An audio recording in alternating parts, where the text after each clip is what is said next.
What's going on, everybody? Hope you guys love food as much as I do, because we're going to be talking about the Chick-fil-A rule on how I learned to love corporate market research.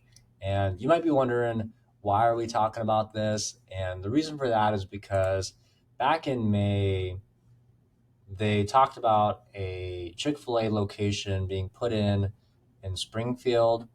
At the end of this article, they talk about it should be up and running in the next 6 to 8 months, and we're already at the 6 month mark. So I've driven over here a couple of times. This is where the old Elmer's used to be, the Elmer's restaurant before it got destroyed, and I haven't seen any type of development going on over there. So if they are able to complete it in 2 months, that'd be very impressive. However, I don't see that being the case. So we'll have to wait and see what ends up happening with that. But as you can see here, there's the IHOP here, there's the McDonald's across the street. We've got a Denny's here, Five Guys, Panda Express, Michael's, Best Buy. So a lot of restaurants here. You do also have a couple of hotels over here as well. So this talks about, how Chick-fil-A determines their location and everything. And it's very interesting, at least for me, and hopefully you guys find it interesting as well. So talk a little bit about Walgreens here, CVS, but let's just go ahead and get right into the Chick-fil-A method. So they make a note here that picking the right areas to invest in is a crucial part of the real estate business. And they say, I would go as far as saying that avoiding really tough areas, unless you're an expert on such areas, is basically a requirement for staying solvent. They also recommend that always doing your own market research, and there are all sorts of free websites such as citydata.com that provide useful information, as well as paid services with even more precise data. Just driving around or talking to locals and seasoned investors can also give you a good idea of the quality of an area and which direction it's heading. And I would say, with the lack of land here, due to the urban growth boundary limits, that definitely makes it where home prices are going up because of that reason. And I know builders are definitely doing everything they can to build houses here. And from everything I've seen, it still only plays a small part in how much housing we truly need. So I know that the DR Horton is building the Marcolo subdivision that will be putting in about 500 homes here. I know that there's also a a smaller division being put in over there on Squirrel Street, by Hayden Homes. And then we've got Lennar as well up in Junction City. And I imagine there's other builders as well they've got their subdivisions and stuff going on, like Reed and Homes over there on River Heights. So, they're like I said, they're doing everything they can to definitely grow Eugene and Springfield the best they can. And then this talks about how following some large corporations market research is a good way to narrow down which areas to look for. And then they also talk about how you can go back and verify that neighborhood's quality after seeing where these companies are locating their new stores. So essentially they're saying that the neighborhoods improve over time when they put their new stores in those areas. And they call that, and one of the examples of this method is the Chick-fil-A rule, which Greg Colin uses and discussed on the Bigger Pockets podcast.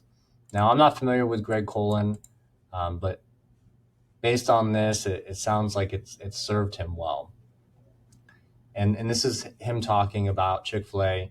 So if there's something about Chick-fil-A, I will take advantage of their real estate team and all the research that they've done. In this area, in the suburbs of Orlando, you had one Chick-fil-A originally, and then over the years, there's grown to be about 3 Chick-fil-A's. So if that happens in our area as well, this is giving us a bird's eye view of what could happen to our area, where starting off with just one Chick-fil-A, and then having more down the road. And so that will definitely increase home prices, commercial prices, definitely gentrify that area. So it'll be interesting to see how that develops. And he talks about how I realize I can leverage someone else's expertise and their real estate team. And their real estate team probably has so much more time than what I do. So if I can latch onto that experience and buy around those areas, it's going to help me out in the long term, which for any smart investors, we're always thinking about the long term. So Chick-fil-A does have one of, if not the best reputation among fast food restaurant chains, and tends to open new locations in thriving and improving areas. And as you can see here, it's right next to the freeway, where when you're getting off from driving down from Portland, Salem, Albany, and you want to be able to enjoy a Chick-fil-A, it's right here, and then you can get right back onto the freeway, go on Beltline, get to Delta, go down to Roseburg, or if you're coming up from Roseburg, Crestwell, Cottage Grove, all those areas, then you're again right on the freeway, so easy access, and so super convenient location. So it'll definitely be interesting to see how this area develops with the Chick-fil-A getting put in here. Then he talks about here how he had a similar strategy of sorts when he went out to Kansas City based around Chipotle's. And if you know anything about Chipotle's, they've also got pretty amazing food as well. I'm definitely a big foodie when it comes to Chipotle. And he called it the Chipotle bump. And then they also talk about here Whole Foods, which the co-host of the Bigger Pockets podcast, Rob Abasolo, points out is the be-all, end-all of respectively following the work of corporate market analysts. He says that the Whole Foods rule, if you see a Whole Foods go in, it's like, oh man, Chick-fil-A is pretty good, but if Whole Foods goes in, it's like, that's a home run.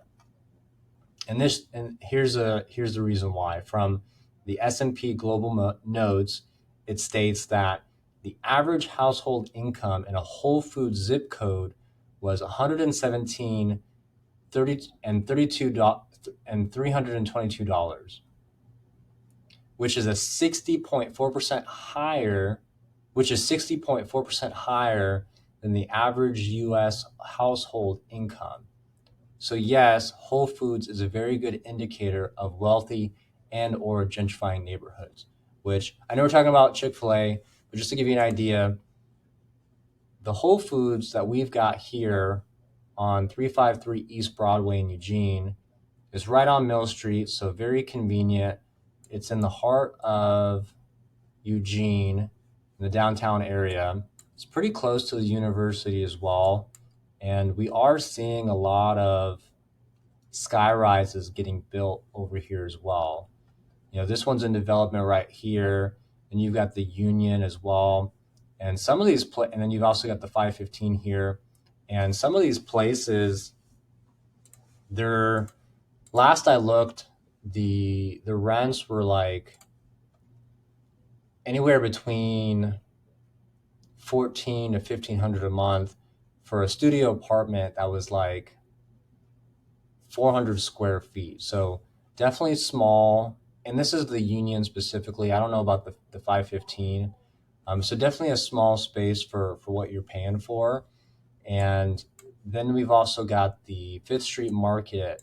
They just put in their new division of it, their expansion of the Fifth Street Market with all the studios over there, which I think are around 1,200 as well. Don't quote me on that. And then you've also got the Gordon Tavern and the Carlita's Restaurant. And you'll see here why in a minute I talk more about that from the article. But just to give you an idea that we are seeing our area definitely improving a lot and seeing some gentrification going on. And then David Green, the other co-host of the Bigger Pockets podcast, he talks about if you're trying to find an area that's going to experience above average growth, a Whole Foods going in, a Chick-fil-A going in, means that other companies with very smart people have done research that have determined you are more likely to have people moving into this area to support this business, which makes sense with us being a college town. We just built that new track and field as well. So I'm definitely not surprised at all that Eugene and Springfield are definitely growing as a whole. So we definitely need more housing to support that. And it definitely seems like the sky rises is the best option, especially in the downtown area of Eugene, in order to support such dense housing in such a compact area. Now, I don't know if that's going to be a long-term option to help us, but if you look at places like Canada, Toronto, for example, Washington, BC, I think it's Washington, BC, and then also New York. I mean, Alabama, parts of Florida. I mean, sky rises are definitely something where you can support a lot of people living there for how much square footage that it takes up as a whole, versus like having stick built houses, single story homes in a subdivision. Now, I don't know if it's the most healthiest of things, but we definitely have to find some creative ways to improve our area and provide the housing that people need. So he talks about companies with very smart people have done research that have determined you are more likely to have people moving into this area to support this business, since they're looking at construction, housing starts, demographic patterns. That's all stuff real estate investors need to be looking into. And then it talks about here improving and gentrifying neighborhoods. So there are other more direct factors one can look at when it comes to finding up and coming neighborhoods. Just checking your local business journal to see where new developments are taking place is a great step, as is reviewing the economic development plan of the city you live in if they have one. But indirect indicators such as a new Chick-fil-A or Whole Foods coming in are a better way to determine such trends than one would initially think.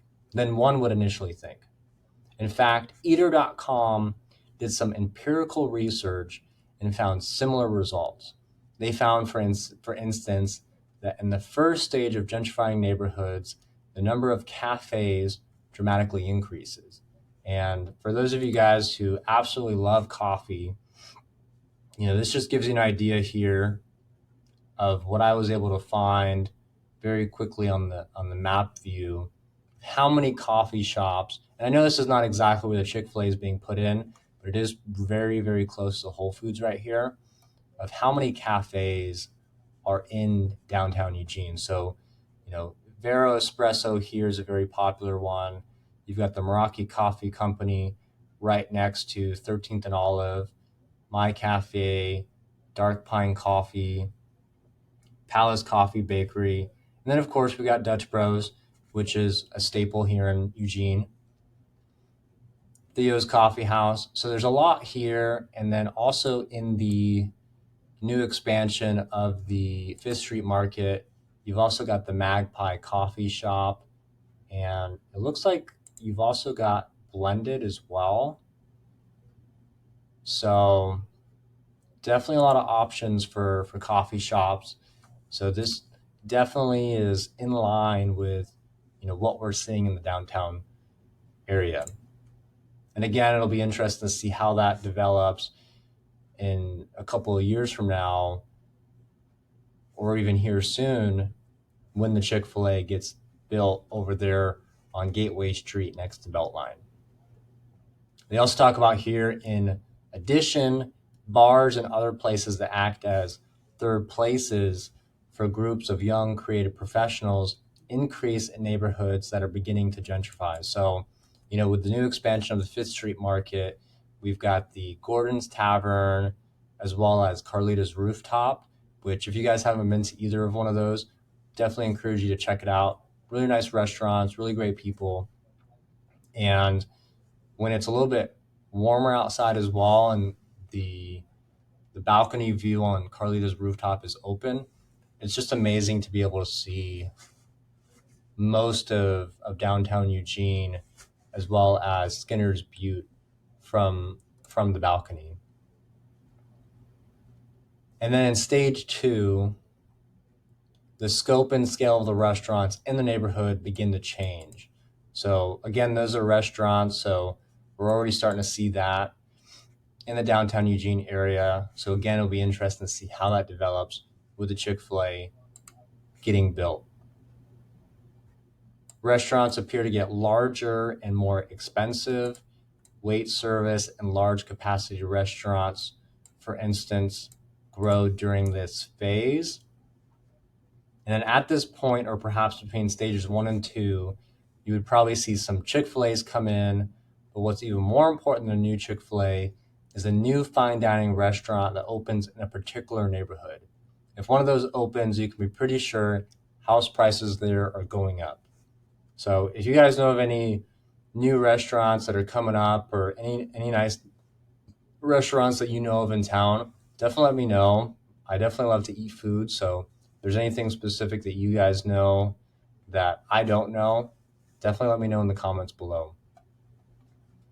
Then stage 3 is where the neighborhood catches the eyes of even bigger developers, the ones behind chains and big box stores. At this point, there is no turning back from gentrification. For better and worse, that neighborhood will become fully gentrified. And then they make some conclusions here. You should never completely outsource your market research to another firm. Following the research is a good guide to start you off in the right direction. And that after first following a corporate market research team's work, you can then verify the specifics. As for which rule to follow, that's your decision. Whole Foods will probably come in at the last stage of gentrification with the big box stores. So you might actually be a bit behind the curve to go with the Whole Foods rule. Perhaps it's best to play it safe and stick with the Greg Collins Chick-fil-A rule instead. So, if you're concerned about house prices going up, everything going up, this is definitely a time to look at where our market's at and where the market's going. I was just talking to someone the other day or earlier today, and, he was saying, he thinks house prices are going to go down. It's not a great time to buy, all that stuff. And, from the market research that I've studied, it looks like house prices are going to continue to appreciate for the next 3 years. And then the Feds also want to curb inflation to about 2%, 2.5%. I think it's 2% by 2025. So, by that time, if they haven't already, reduced interest rates to a more comfortable place for people to get more involved in the market, that's going to definitely be a time to see that happen. And then, of course, with interest rates going down, and that means house prices will continue to go up as well. So I see overall this being a good thing for our community. And so this is definitely some information that can get you ahead of the game versus, being frustrated that house prices are now 2-3 times, whatever the case may be, more expensive because of the area being gentrified. So I'm always here to help you in the best ways possible. So give me a call, shoot me a text, reach out to me on Facebook, Instagram, anywhere you have me connected with you. I'd love to help you in any way I can. Talk to you soon.